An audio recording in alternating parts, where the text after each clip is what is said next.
Writing numbers to reflect precision. So let's look at this picture. How many pennies are in the picture? It's not a trick question. 7. Is there any uncertainty in that? No, there's exactly 7 pennies. There are 7 whole pennies. This bar of gold says 10 grams on it. Well, does that mean it's exactly 10 grams? No, because you could have a little more or a little less. It's still about 10 grams. That's a measurement, not something that was counted. And so exactly how much gold is in there, or how precisely we know that number, is going to depend on what we used to measure it. So when a scientist writes a number, we do it in such a way that every digit is certain except the last digit. The last digit in any scientific measurement is an estimate. There is some uncertainty in that. So in this example, 45.872, the first 4 digits are certain. There is no question about what those are from the measurement that was made, but this third decimal place, that last digit, is estimated. That is true of all scientific measurements. The last digit is uncertain. All the digits before it are certain. So the greater the precision of the measurement, the greater the number of significant figures. If we have more digits here, our measurement was more precise. If we have fewer digits, it's less precise. So we need to write our measurements, and this becomes especially important in lab where you're going to be making measurements and writing them down. When we write down a measurement, we reflect the precision of the instrument that we used. So let's look at this balance. This is a little balance like you might use in the kitchen to weigh out, chicken when you're on a diet or something. And this is kind of small down here, so I blew it up so we can see. We're going to ignore the ounces side because this is chemistry class and we don't use the English system. We're going to look at the grams. So this red line here is the line that's going up and down and giving us the mass of this blue compound. So here we have 0, and this big line here is 10. There are 10 lines in between. There's 10 divisions in between. Each of those divisions then represents what? 1 gram. Okay? So this first line is 1 gram, and this means 2 grams. This line that we're measuring is definitely between 1 and 2. Do you see that? There's actual lines. I think we can all agree that the measuring line is between 1 gram and 2 gram. So we know that this substance weighs at least 1 gram. There is no uncertainty in that. It's 1 point something. What is the something? That's where the estimate comes. There's no tiny lines in between those two. So we have to kind of guess. We estimate. And you do that by kind of imagining divisions. I find it helpful to start with half and then kind of a quarter. When you have little tiny lines like this, it's hard to imagine 10 lines in between. But looking there, it's like, well, that's definitely less than half. So what do you think that is? Point what? Well, 0.2 is what the book calls it. But if we surveyed 100 people, we'd get different answers. We might get 1.3, 1.1, somebody might even say 1.4. There's uncertainty. But there is information in that place. An estimate of 1.2 tells us, well, it's not 1.7. It gives more information. So when we're making a measurement like this, we're going to write down all of the certain digits in the first uncertain digit.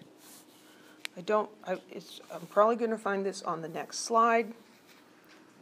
But what I'll tell you in lab is read between the lines. Okay? And what I mean by read between the lines is those are the lines, and you need to read between them. You need to estimate between the lines, and that's writing down a number correctly. Any questions? We're going to look at another one. Those are the exact machines you're going to be using? Pardon me? Those are the machines that we're going to use? No, we're not going to be using a balance like this. No. But learning this technique, you can use it on any analog device. An analog device is one that's not digital, where it has lines and you have to figure out what it is. Digital devices, and the balances we use in lab will be digital, they just show you numbers. And then you write down all the numbers that they show you. Here's another type of a balance. This one's a little fancier. This is actually a scientific balance. And if we look at this close-up of the dial, this little circle here, that's the line we're trying to place on the scale here. So here's 0 and 1 gram and 2 grams. Now we have the large divisions being 1 gram each, and in between are 10 divisions. So each of the tiny lines represents what?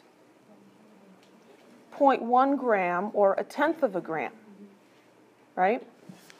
So when we look at this, well, it's obviously more than 1.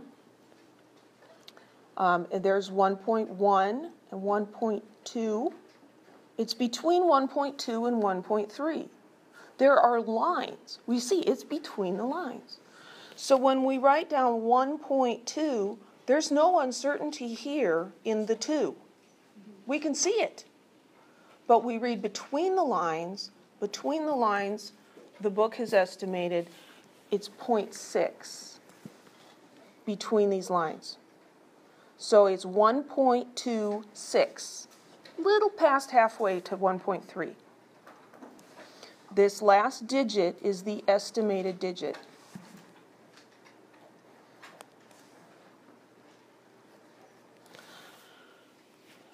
So the way an analog device works is you look at what the smallest division represents. Here it represents 0.1. So here the smallest division is 0.1. That means that we're going to estimate the next decimal place. Whatever the smallest line represents, you're going to estimate the next decimal place. So let's do an example. You use a thermometer to measure the temperature of a backyard hot tub, and you obtain the reading shown. Record the temperature reading to the correct number of digits. Well, we need to look at this thermometer and decide what these lines mean. This is 100. That's not 10, it's really 110. This would be 120. So each of these small lines represents what? 1 degree. And this is, oh gosh, this is degrees Fahrenheit. It says so right up here. So each of the small lines is 1 degree Fahrenheit. That means we need to estimate the next decimal place, which would be 10th. So then we're going to estimate in the 10th place. Well, where does the mercury fall here? There's 100, 101, 102, 103. It's between 103 and 104. So 104, there is no uncertainty there. We want to include one uncertain digit. Question? You have a question? Thank you. I would like to say I do things like that on purpose, just to see if you're paying attention, but that's not the case. I don't know what my brain does sometimes. Thank you. It's 103, obviously. So 103, we're going to estimate the next decimal place. What do you think it is? So you hear 0.2, 0.4. So, some people might say, well, it's 103.2 degrees Fahrenheit. Somebody else might say it's 103.4 degrees Fahrenheit. Both of those are acceptable answers. They vary only in the last digit, the uncertain digit. Because when a scientist records a measurement like this, we are telling you we're not positive what that last digit is, but this is our best estimate. Any questions?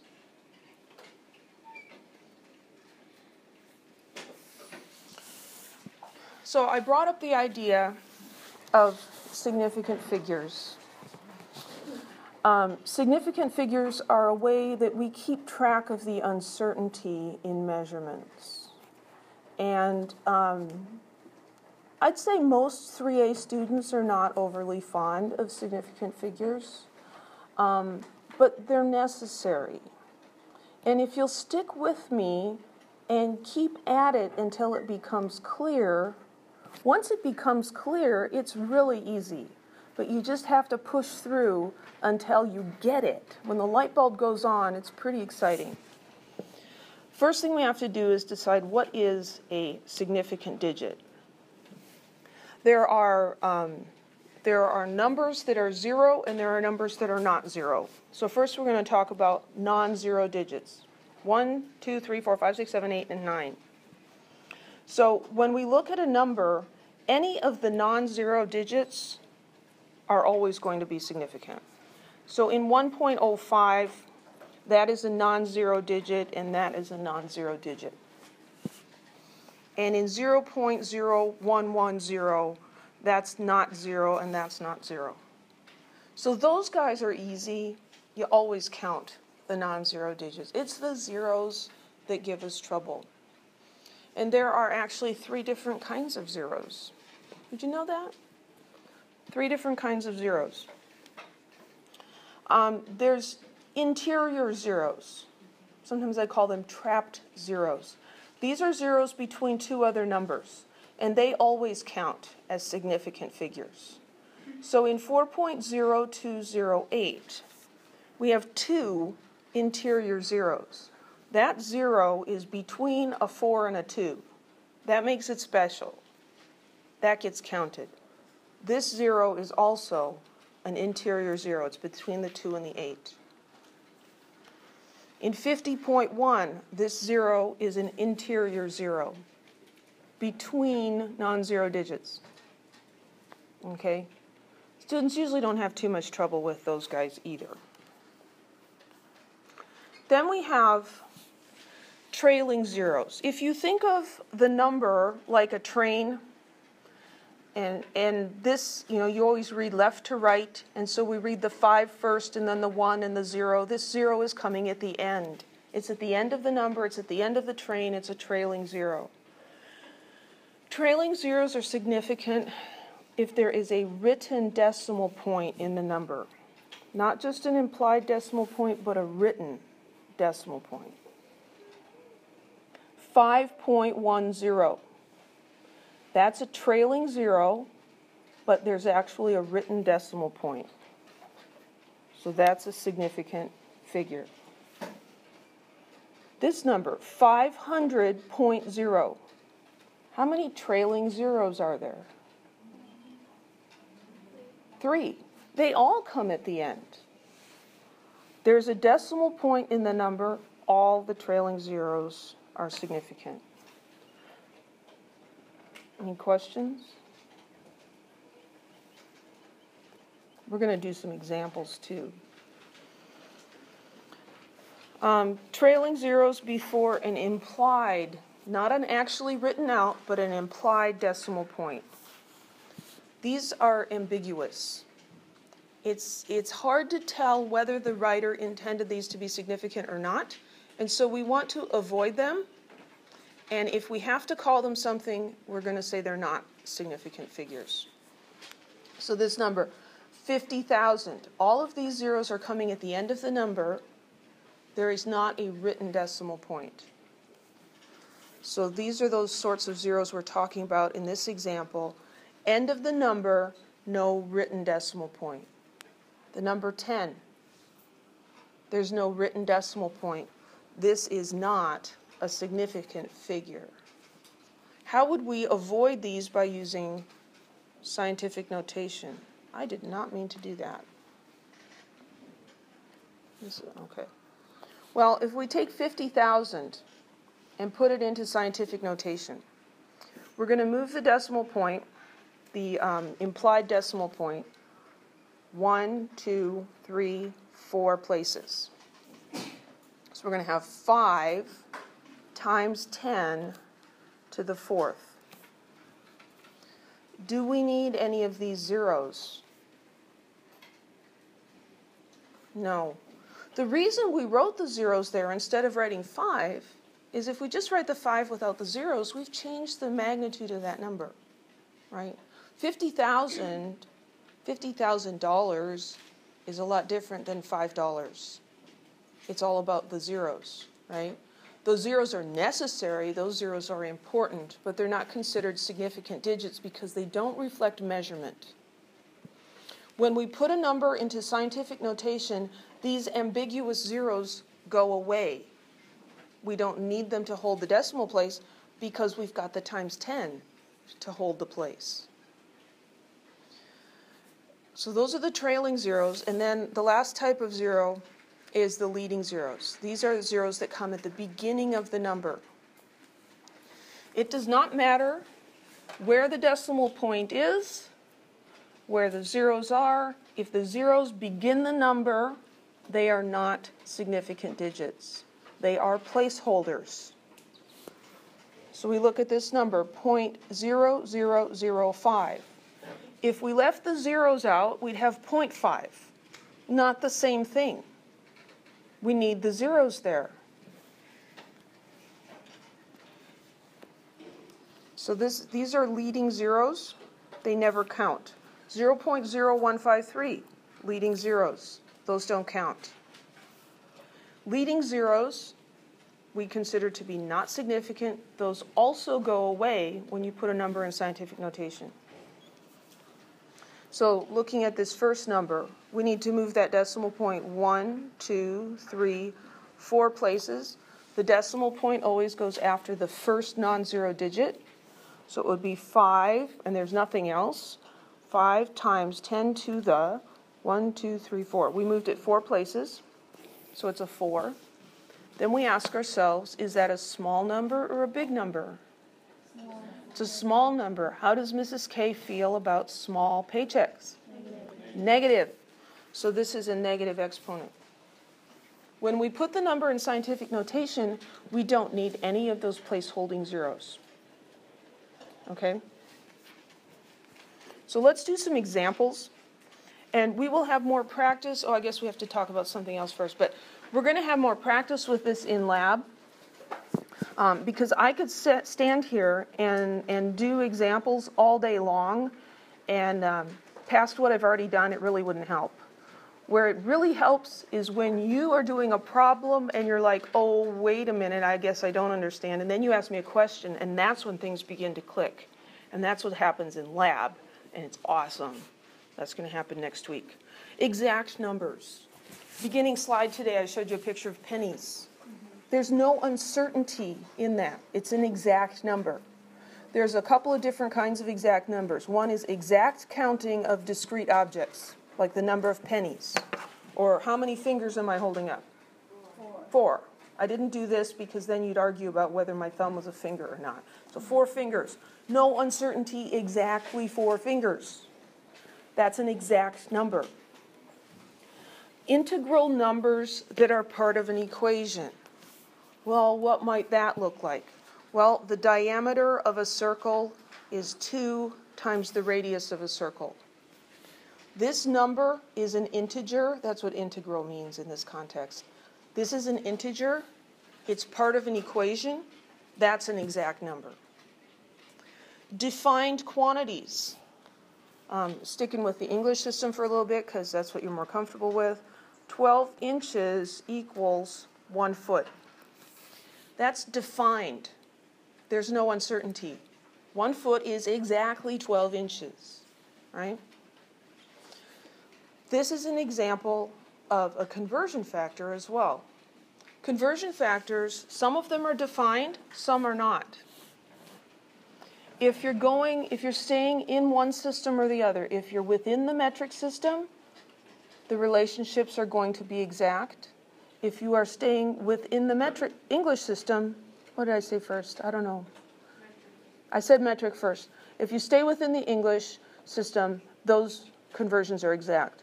When you go back and forth between, most of those are not exact. One exception, 2.54, no, not inches, centimeters, is exactly equal to 1 inch. That is defined.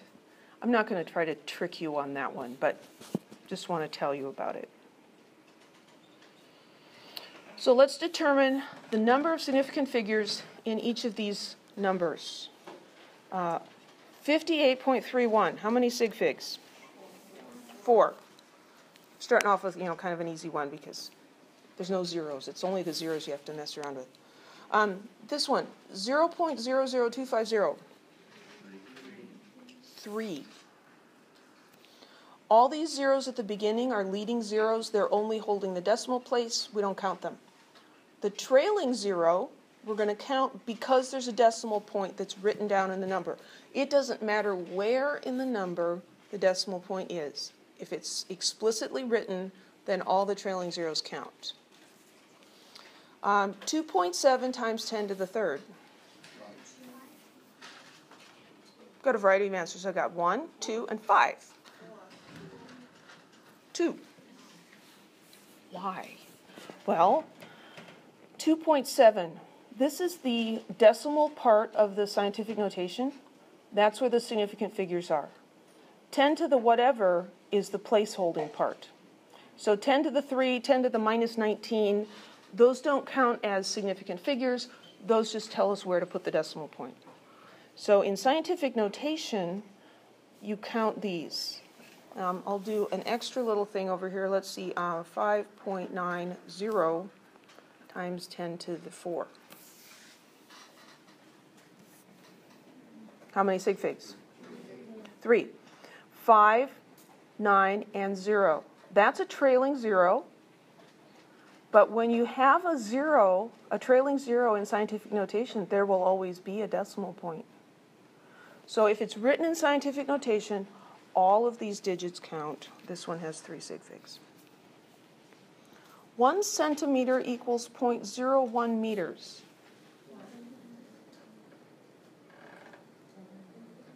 It's not 1. It's not 2. It's not 3.